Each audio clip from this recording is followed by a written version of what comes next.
Om Namo Bhagavate Vasudevaya. Om Namo Bhagavate Vasudevaya. Om Namo Bhagavate Vasudevaya. Narayanam Namaskritya Naram Chaiva Narottamam Devim Saraswatim Vyasam Tato Jayamudiraye. नष्टप्रायेषु अभद्रेषु नित्यं भागवत सेवया भगवतीरुत्तमश्लोके भक्तिर्भवति नैष्टिके ॐ अज्ञानतिमिरन्धस्य ज्ञानाञ्जनशलाकय चक्षुरुन्मिलितं येन तस्मै श्रीगुरवे नमः श्रीचैतन्यमनोभीष्टं स्थापितं येन भूतले स्वयं रूपकदा मह्यं ददाति स्वपदान्तिकम् नमो विष्णुपादाय कृष्णपृष्ठाय भूतले श्रीमते भक्तिवेदान्त स्वामीनिति नामिने नमस्ते सरस्वते देवे गौरवाणी प्रचारिणे निर्विशेष शून्यवादी पाश्चात्य देशतारिणे जय श्री कृष्ण चैतन्य प्रभो नित्यानंद श्री अद्वैत गदाधर श्रीवासादि गौर भक्त वृंद हरे Krishna Krishna Krishna Hare Hare Hare Ram Ram Ram Hare Hare. Hare Krishna. Reading from Srimad Bhagavatam. By His Divine Grace, A.C. Bhaktivedanta Swami Srila Prabhupada Ki Jai. We are reading from Canto 3, Chapter 14, Pregnancy of Diti in the Evening. So, yesterday we have seen Viduraji is inquiring about there is another Varaha incarnation, and there is a Shweta Varaha, Rakta Varaha, and this is the beginning of the story of Rakta Varaha incarnation. Shweta Varaha incarnation appeared in Swayambhuva millennium, and the Rakta Varaha incarnation appeared in the Chakshusha millennium. Okay, how to remember is SS, Shweta Varaha, Swayambhuva millennium. Now here is the detailed description of the Chakshusha millennium, Rakta Varaha. So it so happens that Diti approaches at a wrong time. Now we are not now in the time zone of the universal. We are not following the time here. Again, Bhagavatam is not time specific. It is the inquiry specific, context specific. So it is not one millennium is over, then the next millennium, some pastimes of that, in third millennium. No, it is not like that. Now, because Vidura's query is about Rakta Varaha, now we have jumped to Chakshusha millennium, Rakta Varaha pastime. Here Diti is approaching her husband and she is saying that I am extremely agitated by lust. Please satisfy me. Text 11. Tadbhavan dayyamanayam sapatninam samriddhibi prajapatinam bhadram te mayyayungtak anugraham. Translation. Therefore, you should be kind towards me by showing me complete mercy. I desire to have sons, and I am much distressed by seeing the opulence of my co-wives. By performing this act, you will become happy. Purport. In Bhagavad Gita, sexual intercourse for begetting children is accepted as righteous.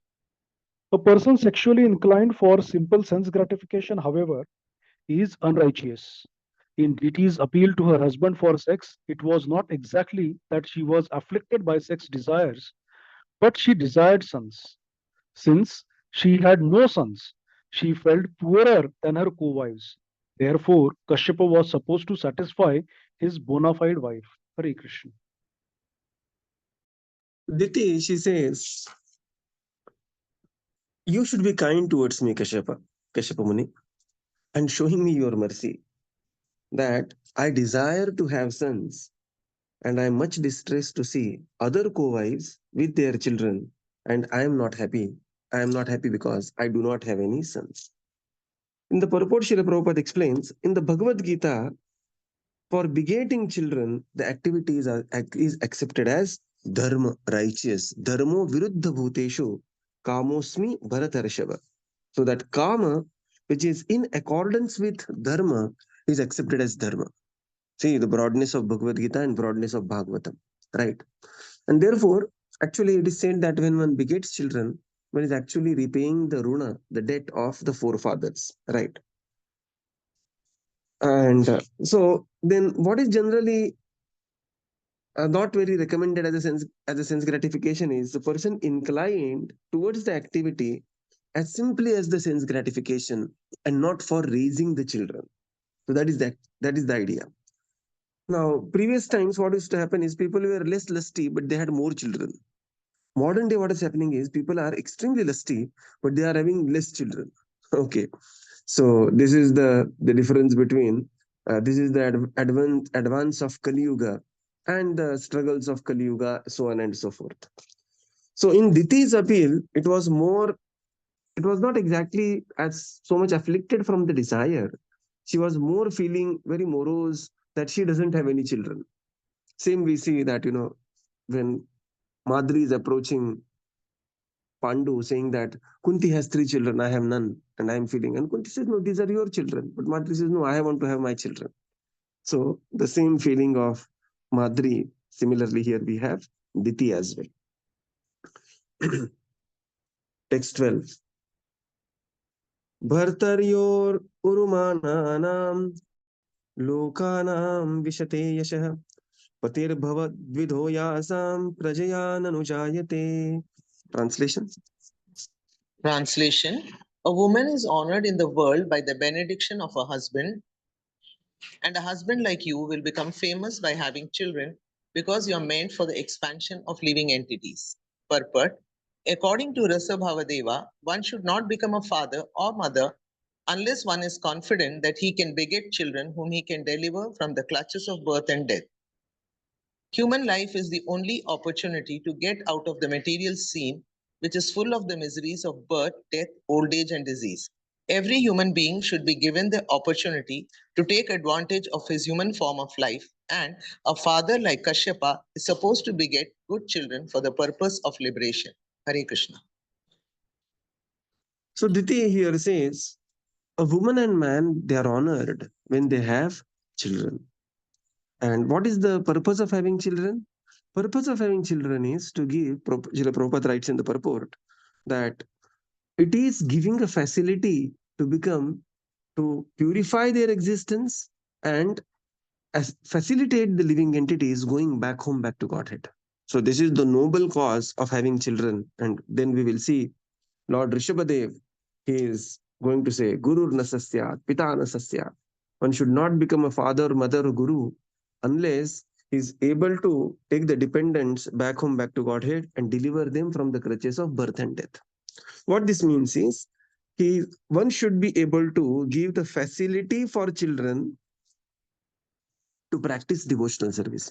If the children do not practice devotional service in spite of giving the facility, that is not the personal failure of father or mother, but they are supposed to generate or provide the facility. But again, to practice devotional service or not is completely personal decision of the every living entity, in this case of the children, and they will take it or not. It's not in the hands of father or mother. So sometimes we see that devotee parents, they feel, if their children do not become devotee, they feel a great sense of personal defeat, that mere bacche devotee nahi bane. No, that is not the point. Because becoming a devotee is the generational process, and we do not know the journey of that living entity in spiritual path. So somebody is born as a son or daughter to us, but we do not know the journey of that living entity born as our child.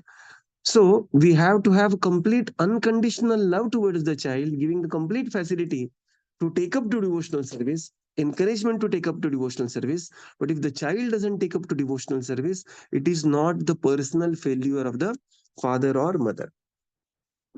And here Diti says, my dear husband, this is our moral responsibility to give this facility to living entities, and that's why I am aspiring to have children. Very beautiful explanation by Srila Prabhupada.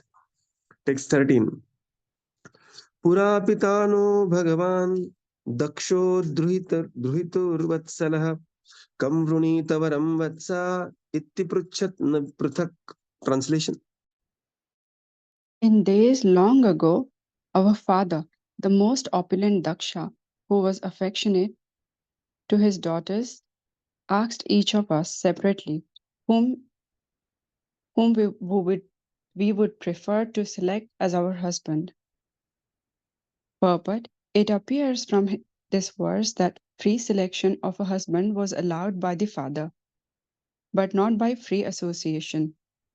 The daughters were asked separately to submit their selection of a husband who was famous for his acts and personality. The ultimate selection depended on the choice of the father. Hare Krishna.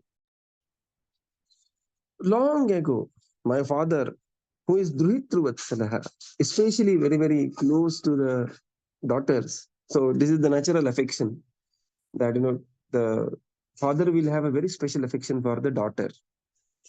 And he asked Dakṣa, the most opulent Dakṣa, Bhagavan Dakṣa, he asked us that whom you want to choose as your husband.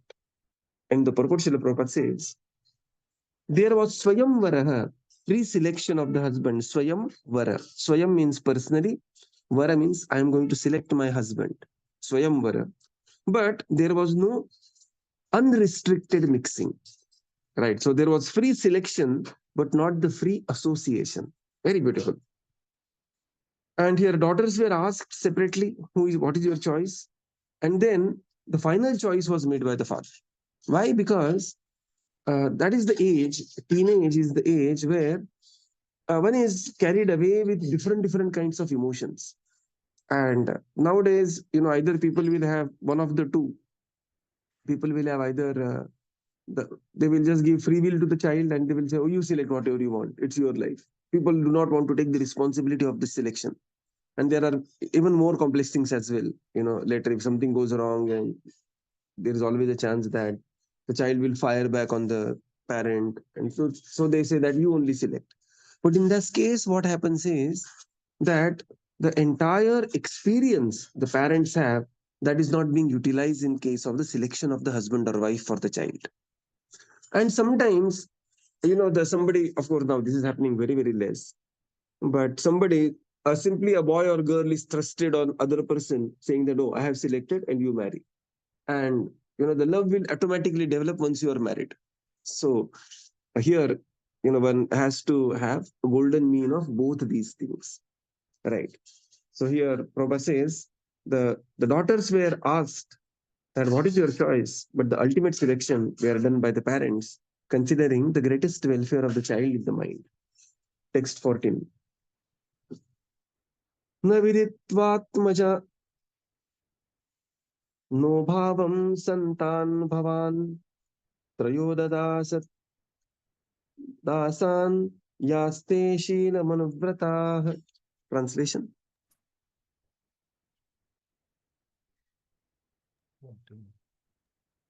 Our well-wishing father Daksha, after knowing our intentions, handed over 13 of his daughters unto you. And since then, we have all been faithful. Purport: generally, the daughters were too shy to express their opinions before their father, but the father would accept the daughter's intentions through someone else, such as a grandmother, to whom the grandchildren had free access. King Daksha collected the opinions of his daughters and thus handed over 13 to Kaśyapa. Every one of Diti's sisters was a mother of children. Therefore, since she was equally faithful to the same husband, why would she remain without children? Hare Krishna. And when Father Such approached, Diti says, we all expressed our desire to get married to you, O Kaśyapa Muni. And I am being equally faithful as my other 12 sisters, and then why I am only left without a child. In the purport, Srila Prabhupada says, generally, the daughters were shy to express their opinions, and therefore father will collect the opinion through grandmother.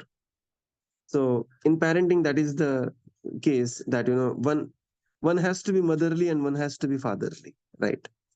And generally, mothers are strict and fathers are lenient. And some other times, fathers are strict, mothers are lenient. But that combo has to be there, and that complementary behavior has to be there, because with considering the nuclear family system, it may not be the case that grandmother, grandfather, they are available. Nowadays, everybody has their own life, in the sense. Sometimes the house is small, every family cannot be placed in one house. Sometimes grandmother, grandfather, they want to have their own free separate lives. They say that beta, time to time we'll come to your house and you be also free, we will also be free. So so the need of the child, the motherly affection and the fatherly discipline, sometimes it is vice versa, motherly discipline and fatherly affection, it has to complement. And uh, and that is how one can collect the free opinion of the child. A healthy family, healthy parenting means child should not be afraid to express the opinion, or child should not be afraid to express their feelings very freely. Okay, so this is the sign of a healthy family. Text 13. अथ मे कुरु कल्याणं कामं कमललोचन आर्तोपसर्पणं भूमन् अमोघं हि महीयसे. Translation. O lotus-eyed one, kindly bless me by fulfilling my desires. When someone is distressed, approaches a great person, his pleas should never go in vain. Purport. Diti knew well that her request might be rejected because of the untimely situation, but she pleaded that when there is an emergency or a distressful condition, there is no consideration of time or situation. And therefore he said, Athame Kuru Kalyanam. Therefore, kindly give me the benediction. Kamam Kamal Lochana. And fulfill my desire, O Kamal Lochana, O lotus-eyed one. When a Artho Samarpanam Bhuman, when the very distressed personality is surrendering unto you, it should never go in vain. In the purport, Srila Prabhupada says, Diti was approaching at a wrong time and she knew that she is approaching at a wrong time. But the desire became very heavy on Diti. She was a typical, very, very in the FOMO mode. And FOMO means fear of missing out. That she felt that all her 12 sisters are having children. She doesn't have. And she doesn't have child now, right now. She will never have it. And this FOMO always give rise to impulsive activity. Okay, there will be impulsive buying, impulsive selling. People want to just, this happens everywhere. They just don't want to miss out. It's just immediately. And she said, "You are the Vaishnava Janato, Pida Parai Janire." So, my distress. Please satisfy my desire immediately. Text 16. Iti tam veeramaari cha कृपणां बहुभाषिणीं प्रत्याहान अनुयन वाचा प्रवृद्धा शंक अश्मलाम. Translation.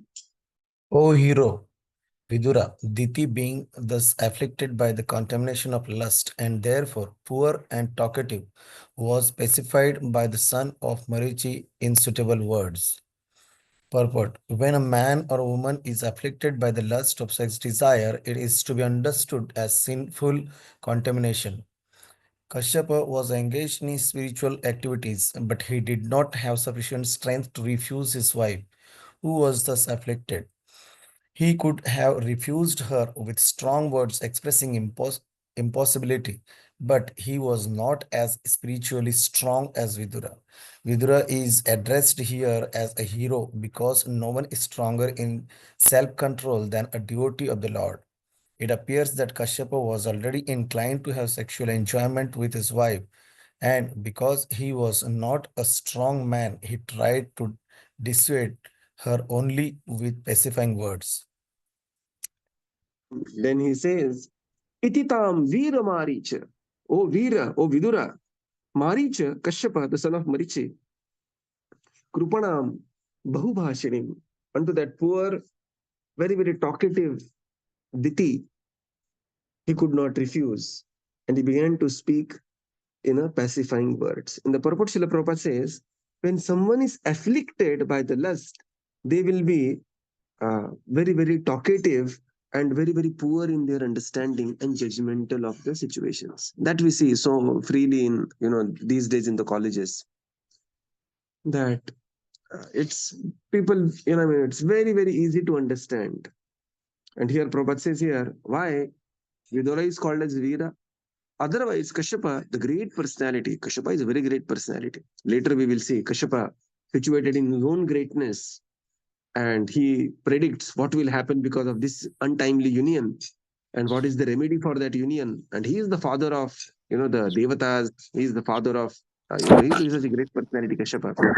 But here in this case, Kaśyapa could not refuse Diti in a very strong words. And why he could not refuse Diti is also one reason is because of the personal weakness. Another is because this is how the Lord's pastimes were going to unfold.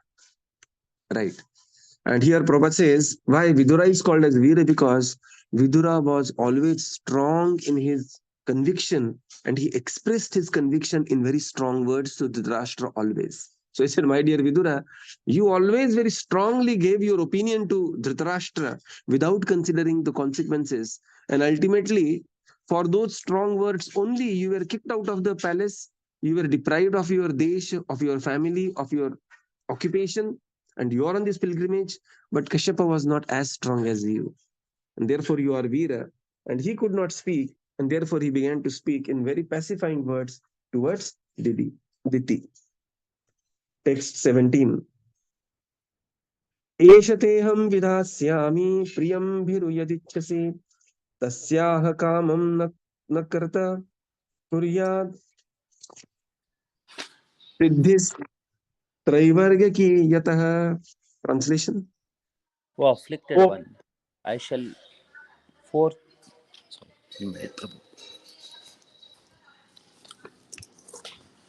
O afflicted one, I shall forthwith gratify whatever desire dear to you. For who else but you is the source of three perfections of liberation? Purport. The three perfections of liberation are religiosity, economic development, and sense gratification. For a conditioned soul, the wife is considered to be the source of liberation because she offers her service to the husband for his ultimate liberation. Conditional material existence is based on sense gratification, and if someone has good fortune to get a good wife, he is helped by the wife in all respects. If one is disturbed in his conditional life, he becomes more and more entangled in material contamination. A faithful wife is supposed to cooperate with her husband in fulfilling all material desires so that he can then become comfortable and execute spiritual activities for the perfection of life.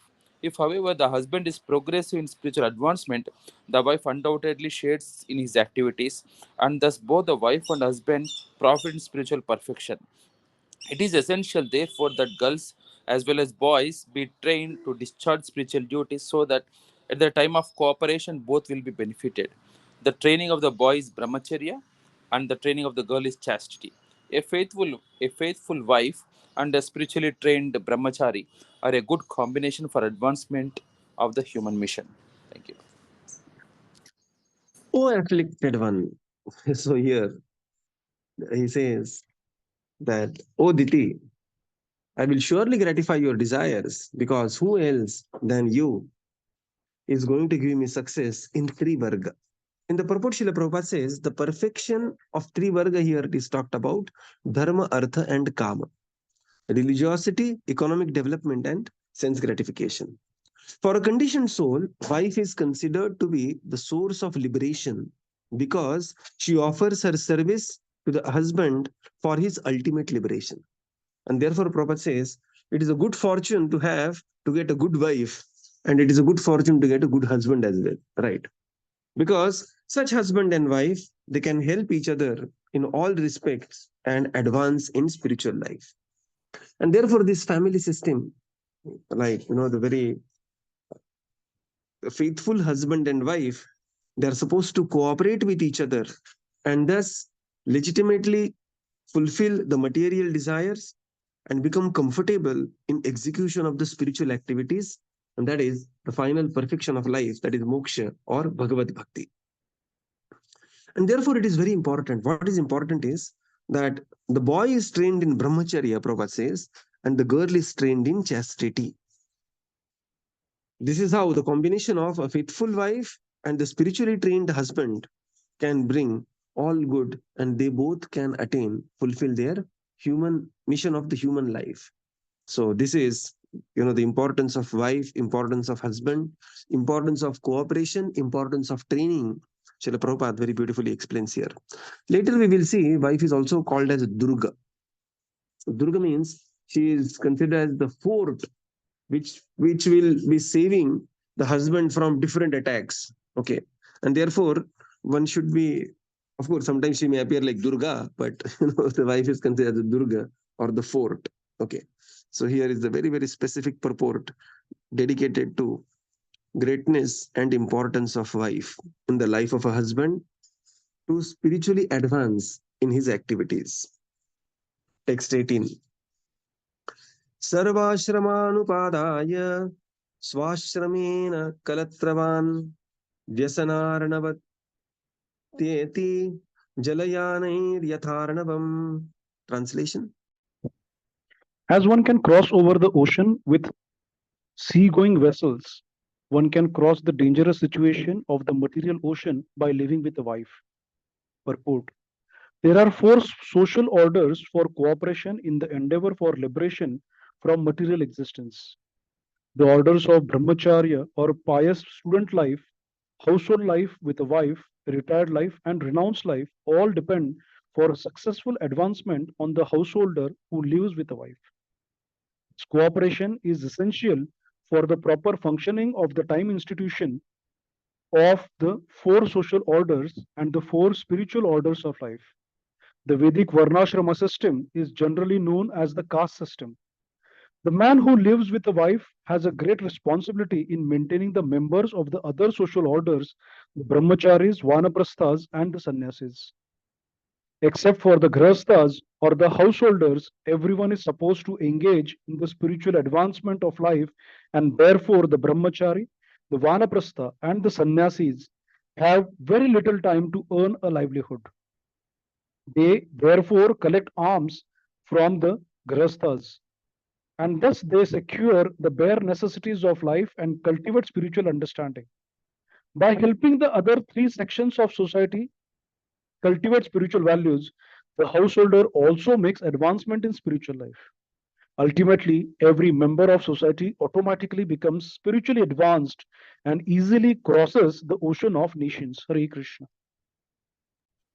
Further, a man can cross over the ocean of the sea-going vessel with the sea-going vessels.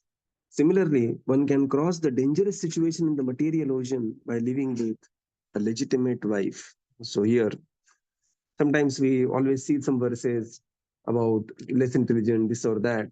Here, dedicated verses of glorification of the ladies as a class, and especially importance of the wife in the household life. In the purport, Srila Prabhupada says there are four social orders, four ashramas, and of this four, all other three ashramas, brahmachari ashram, vanaprastha ashram, and sannyas ashram, they depend on the grihasthas. A faithful grihastha life way is actually key for to success to all other ashramas as well, because except for the grihasthas, everyone else is engaged in the spiritual advancement in the life, and they are not wasting their time in acquiring material necessities which are provided by the grihasthas. And by helping the other three sections of the society, householder also makes the spiritual advancement. What this means is, and therefore, for the householder, dana is considered as very, very important. When we perform the dana to right people, then automatically we are catering to their spiritual advancement and even our spiritual advancement. And ultimately, Prabhupada says, every member of the society automatically becomes spiritually advanced and one can very easily cross over the ocean of nescience.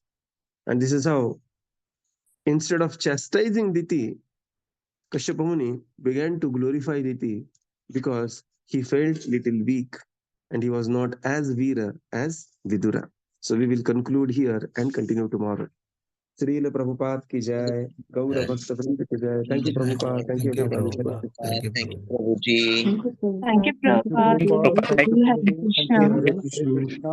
Thank you, Prabhuji. Thank you, Prabhuji. Hare Krishna. Thank you, Prabhupada. Thank you, Prabhuji. Thank you, Hare Krishna.